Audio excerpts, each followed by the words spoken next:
এই হারের পর্যালোচনা আমরা করব।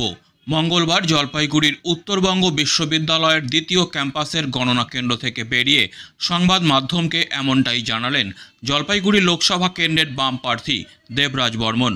তিনি বলেন, মানুষের রায় আমরা মাথা পেতে নিচ্ছি। কী কারণে এমন হয়েছে তা এখনই বলা যাচ্ছে না, তবে আমরা নিশ্চয়ই বিষয়গুলি পর্যালোচনা করব। মানুষের রায় দিয়েছেন মানুষের রায় দিয়েছেন, সেটা মাথা পেতে নিতে হবে। আমরা যথেষ্ট আমাদের দলের আমরা যারা আছি কর্মীরা আমরা খেটেছি, আমাদের সবচেয়ে বেশি যেটা দেওয়া যায় সেই সীমানা অবধি গিয়ে আমরা মানুষের কাছে পৌঁছানোর চেষ্টা করেছি। তারপর মানুষ তার ফল দিয়েছেন, তার মতামত প্রকাশ করেছেন।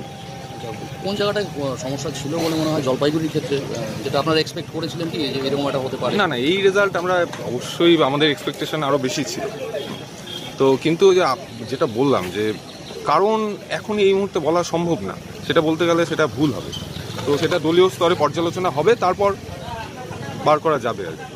সারা রাজ্যের পরিস্থিতি তো আপনাদের তো অনেকটাই পিছিয়ে রয়েছে।